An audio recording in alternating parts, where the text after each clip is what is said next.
ஒரு மனுஷன் தான் வாழ்க்கையில 6 வருஷத்தை கனவு கண்டே கழிக்கிறானா. ரொம்பவே இன்ட்ரெஸ்டிங்கா இருக்குல்ல. எஸ், இந்த மாதிரி கனவுல பத்தின சூப்பரான சயின்ஸ் ஃபேக்ட், இன்ட்ரெஸ்டிங் ஃபேக்ட்லாம் இந்த வீடியோல பார்க்க போறோம். கனவுகள் வந்து 2 வகையா இருக்கு. ஒன்னு பகல் கனவு, இன்னொன்னு இரவு கனவு. பகல் கனவுங்கிறது நம்ம நின்னுகிட்டே தூங்குறது. ஏதாவது ஒரு விஷயத்தை பத்தி யோசிச்சுக்கிட்டே இருக்கிறது வந்து பகல் கனவும். அதாவது ஒரு தாட் ப்ராசஸ் வந்து பகல் கனவும். நைட் நம்ம தூங்கும் போதுல வர்றதுதான் உண்மையான கனவா. இப்போ நம்ம தூக்கத்தை 4 விதமா பிரிச்சுக்கலாம். Light sleep, RESTful sleep, deep sleep, REM sleep. இந்த ரெம் ஸ்லீப்ங்கிற 4வது ஸ்லீப்ல தான் நம்மளுக்கு கனவே வருமா. அதாவது இந்த லைட் ஸ்லீப், ரெஸ்ட்ஃபுல் ஸ்லீப் அப்படிங்கிறது என்னன்னா, நம்ம தூங்க ஸ்டார்ட் பண்ற ஸ்டேஜ். அதாவது அந்த டைம்ல வந்து நம்மளுக்கு கனவு எதுவும் வராது.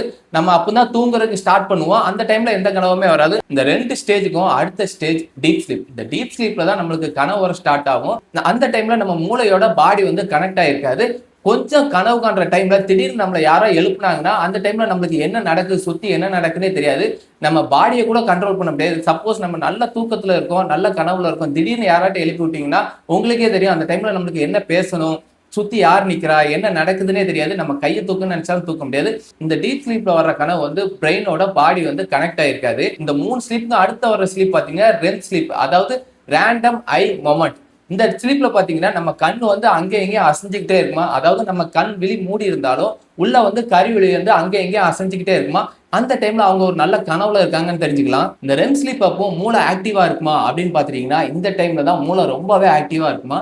அதாவது நம்ம காலையில இருந்து பாக்குற எல்லா விஷயத்தையுமே நம்ம நோட் பண்ண மாட்டோம். ரொம்ப முக்கியமான விஷயங்களை நம்ம நோட் பண்ணி வச்சுப்போம். அதை பிரெயின் வந்து சப்கான்சியஸ் மெமரியில வந்து சேர்த்து வச்சிருக்கோம். நம்ம தூங்கிட்டு இருக்க மோஸ்ட்ல கனவு வரும். அந்த கனவு வர மோஸ்ட்ல தான் அந்த சப்கான்சியஸ் மெமரியில இருக்கிற மெமரிலாம் வந்து பெர்மனன்ட் கார்டெக்ஸ்க்கு ஒரு எலக்ட்ரிக்கல் சிக்னலா போகும். இதை சிம்பிளா சொல்ல போனா கம்ப்யூட்டர்ல ஒரு ஃபோல்டர்ல இருந்து இன்னொரு ஃபோல்டருக்கு வந்து டேட்டா டிரான்ஸ்ஃபர் ஆகிற மாதிரி, அதாவது அந்த சப்கான்சியஸ் மெமரியில இருந்து பெர்மனன்ட் கார்டெக்ஸ்க்கு வந்து ஒரு எலக்ட்ரிக்கல் சிக்னலா போகும். இந்த சிக்னல் நம்மளுக்கு பாஸ் ஆகும் மட்டும் தான் மைண்ட்ல வந்து கனவா வருது அப்படிங்கிற மாதிரி சொல்லப்படுது. இப்படி இருக்கலாம் அப்படிங்கிற மாதிரி சொல்றாங்க. அப்படி நம்ம இன்னைக்கு நடந்தது மட்டும் தான் நம்மளுக்கு கனவா வருமா அப்படின்னு பாத்தீங்கன்னா அது கிடையவே கிடையாது. பல வருஷத்துக்கு முன்னாடி நம்ம பார்த்தது கூட இன்னைக்கு நம்ம கனவா வரும். அதாவது மூளை என்ன பண்ணுமா, சில முக்கியமான விஷயங்களை தவிர்த்து சில விஷயங்களை கேப்சர் பண்ணி அந்த சப்கான்சியஸ் மெமரியில வச்சிருக்குமா. நீங்க மறுபடியும் அதே இடத்துக்கு போகும்போது இல்லாட்டா அந்த இடத்த பார்க்கும்போது நம்ம கனவுல இருக்கிற சப்கான்சியஸ் மெமரியில இருந்து அந்த எலக்ட்ரிக்கல் சிக்னல் வந்து நம்மளுக்கு வந்து இந்த இடத்த நம்ம எங்கேயோ பார்த்திருக்கோம் அப்படிங்கிற மாதிரி நம்மளுக்கு ஒரு சிக்னல் கொடுக்குமான்னு. சப்போஸ் நீங்க பாத்தீங்கன்னா இந்த மனுஷனை நம்ம இதுக்கு முன்னாடி எங்கேயோ பார்த்திருக்குமே அப்படிங்கிற மாதிரி தோணும். இதுக்கு காரணம் என்னன்னா, நம்ம அவர் ரேண்டமா என்னைக்காட்டு எங்கேயாவது பார்த்திருப்போம். அவரை வந்து கேப்சர் பண்ணி சப்கான்சியஸ் மெமரியில வந்து நம்ம பிரெயின் வந்து கேப்சர் பண்ணி வச்சிருக்கோம். சடனா அவரை மறுபடியும் பார்க்கும் போதுல இவர் எங்கேயோ பார்த்த மாதிரி இருக்க அப்படிங்கிற மாதிரி நம்மளுக்கு தோணும். இப்போ நல்லா பாத்தீங்கன்னா ஒரு கனவு ஆரம்பிச்ச இடத்துல தான் முடியுமா அப்படின்னு பாத்தீங்கன்னா அது கிடையவே கிடையாது. அது கனவு ஆரம்பிக்கிறது எங்கேயோ இருக்கும், ஆனா முடியறது எங்கேயோ இருக்கும். அது கொஞ்சம் குழப்பமாவே தான் இருக்கும் இந்த கனவுங்கிறது. அன்னைக்கு நைட்டு கனவுல என்ன நடந்துச்சுன்னே நம்மளுக்கு தெரியாதான், எல்லாமே மறந்து போயிருமா. 2 நிமிஷத்துல இருந்து 10 நிமிஷத்துக்குள்ள நம்ம எதையாட்டி எழுதி வச்சிருந்தா அந்த கனவு நமக்கு ஞாபகமா இருக்குமா, இல்லாட்டா அந்த கனவு நம்மளுக்கு ஞாபகமே இருக்காதான். நீங்க பாத்துட்டீங்கன்னா கனவுல இப்படி நடந்திருக்குமேனு தான் நம்மளுக்கு ஞாபகமா இருக்குமா தவிர ஃபுல் கனவு ஞாபகமே இருக்காது. இப்படி அரையும் குறையமா ஞாபகம் இருக்கிற கனவு எதுக்காக நமக்கு வரணும். இப்படி அரையும் குறையமா ஞாபகம் இருக்கிற கனவு எதுக்கு வருதுன்னா, நமக்கு வரப்போற ஆபத்தான விஷயங்கள் நம்ம கனவுல தான் முன்னாடியே தெரியுமா. அந்த ஆபத்துக்கு ஏத்தாப்புல தன்னைத்தானே தயார்படுத்திக்கிறதுக்கு தான் கனவும் வருது. இந்த சயின்டிஸ்ட் கனவை பத்தி ஒரு ரிசர்ச் பண்ணிருக்காங்க. அதாவது 2 செட் ஆஃப் மக்கள்கிட்ட 2 பேர்த்திட்டையும் ஒரு பசில்ஸை கொடுத்துருக்காங்க. ஒருத்தங்களை வந்து அதை நல்லா ஞாபகம் வச்சுட்டு அடுத்த வேலையை பார்க்க விட்டுருக்காங்க. இன்னொருத்தங்களை என்ன பண்ணிருக்காங்கன்னா அந்த பசிலை நல்லா அப்சர்வ் பண்ணிட்டு அவங்கள தூங்க விட்டுருக்காங்க. இப்ப என்ன நடந்திருக்குன்னா, மறுநாள் வந்து அந்த பசிலை சால்வ் பண்ண சொல்லியிருக்காங்க. அதாவது பார்த்துட்டு அடுத்த வேலையை பார்த்துருப்பாங்கல்ல அவங்கள விட இந்த பார்த்துட்டு அப்சர்வ் பண்ணி தூங்கி இருக்காங்களா இவங்க வந்து அந்த பசிலை வந்து ஈஸியா சால்வ் பண்ணிட்டாங்களா. இதுக்கு என்ன காரணம்னா, இப்போ அவங்க வந்து அந்த பசிலை அப்சர்வ் பண்ணிப்பாங்கல்ல, அந்த கனவு வந்து அந்த சப்கான்சியஸ் மெமரியில அந்த பசிலை வந்து சேவ் பண்ணி வச்சிருக்குமா. தூக்கத்துல இப்போ கனவு என்ன பண்ணுதுன்னா பசில்ஸை சப்கான்சியஸ் மெமரியில சேவ் பண்ணி வச்சிருக்கு. இந்த பசில்ஸை பத்தின டெக்னிக்ஸ் இதை எப்படி சால்வ் பண்ணுங்கிறது கனவா வருமா. அவங்க காலையிலே முழிச்சு எந்ததுக்கு பாத்தீங்கன்னா அந்த கனவுல வந்தபடி அந்த டெக்னிக்கை ஈஸியா சால்வ் பண்ணிடுறாங்களாம். இப்படிங்கிற மாதிரி ஒரு ரிசர்ச் நடந்திருக்கு. அதாவது கனவு வந்து ஒரு ப்ராப்ளமை சால்வ் பண்றதுக்கு நம்மளுக்கு வந்து ஹெல்ப்ஃபுல்லா இருக்கும் அப்படிங்கிற மாதிரி சொல்றாங்க. சரி, இதெல்லாம் நம்மளுக்கு கனவுகளை பத்தி புரிஞ்ச விஷயங்கள். புரியாத விஷயங்கள் இன்னும் நிறையவே இருக்கு. அதுல என்னன்னா கனவுகள்ல நம்மளால புக்கையோ இல்லாட்டா நியூஸ் பேப்பரையோ ரீட் பண்ண முடியாது, படிக்க முடியாது. 2வது விஷயம், நம்ம கையில கடிகாரம் இருந்தாலும் நம்மளால டைம் பார்க்க முடியாது. 3வது விஷயம், நம்மளால வந்து கண்ணாடியில முகத்தை பார்க்க முடியாது. அதை மீறியும் பார்த்தாலும் நம்மளுக்கு கண்ணாடியில நம்ம முகம் தெரியாது, வேற ஒருத்தவங்களோட முகம் தான் தெரியும். இன்ட்ரெஸ்டிங்கா இருக்குல்ல. எனக்கே இன்ட்ரெஸ்டிங்கா இருக்கு. இதை விட முக்கியமான விஷயம், பெரிய பெரிய கண்டுபிடிப்புகள்லாம் கனவுகளா தான் நடந்திருக்கு. அதாவது நம்ம கெமிஸ்ட்ரி புக்கெல்லாம் படிச்சிருப்போம், பீரியாடிக் டேபிள், அதாவது அந்த பென்சின் ரிங். அடுத்த முக்கியமான கண்டுபிடிப்பு டெஸ்லா ஏசி கரண்ட்டை கண்டுபிடிச்சாரு. அதுவே வந்து அவருக்கு கனவுல தோணுதான் அவர் வந்து கஷ்டப்பட்டு நிஜ வாழ்க்கையில கண்டுபிடிச்சிருக்காராம். யோசிச்சு பாருங்க, அவருக்கு மட்டும் அந்த கனவு அன்னைக்கு வரலன்னா உலகமே கரண்ட் இல்லாம நேரம் வந்து நம்ம கஷ்டப்பட்டு இருக்கோமோ இல்லையோ, இப்படி ஒரு இன்வென்ஷன்லாம் வந்திருக்காது.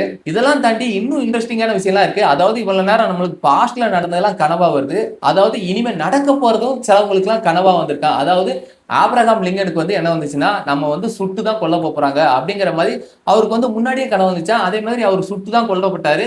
அடுத்து என்னன்னா, டைட்டானிக் கப்பல்ல போயிட்டு இருக்கவங்களுக்கு வந்து 19 பேருக்கு வந்து இந்த டைட்டானிக் கப்பல் மூழ்கி நம்ம சாக போறோம்னு தெரிஞ்சிச்சா.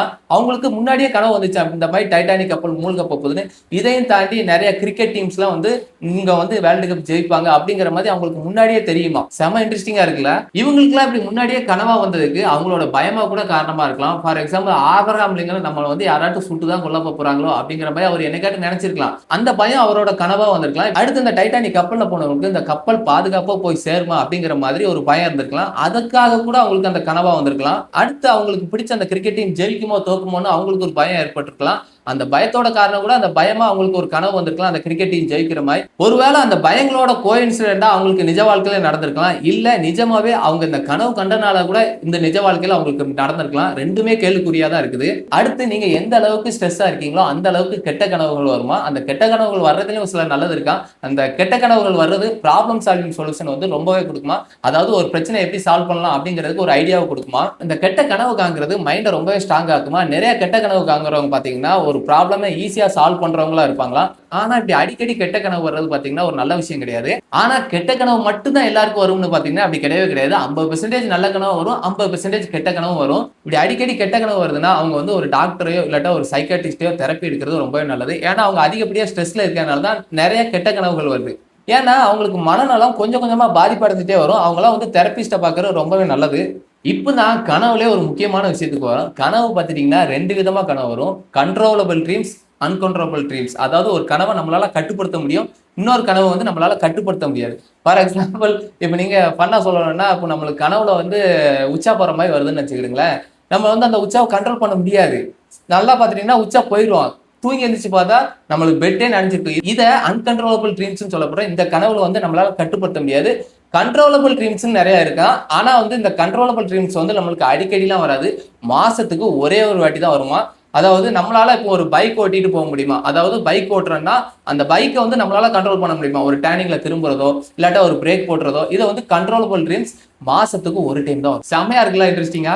பட் இந்த ட்ரீம்க்குலாம் ஆப்போசிட்டா இன்னொரு ட்ரீம் இருக்கு. அதாவது நம்ம ஒரு கனவு கண்டுட்டு தூங்கி முழிச்சிருப்போம். ஆனா தூங்கி முழிச்சதுக்கு அப்புறமும் நம்ம பாடி வந்து அப்படியே இருக்கும். ஆனா நம்ம வந்து இன்னும் கனவு கண்டுட்டே இருப்போம். அதாவது அந்த கனவுல இருந்து வெளியே வந்திருக்க மாட்டோம். நம்ம தூங்கி முழிச்சிருப்போம், அந்த கனவுல இருந்து வெளியே வந்திருக்க மாட்டோம். இதை வந்து ஸ்லீப்பிங் பேரலிசிஸ் அப்படின்னு சொல்றாங்க.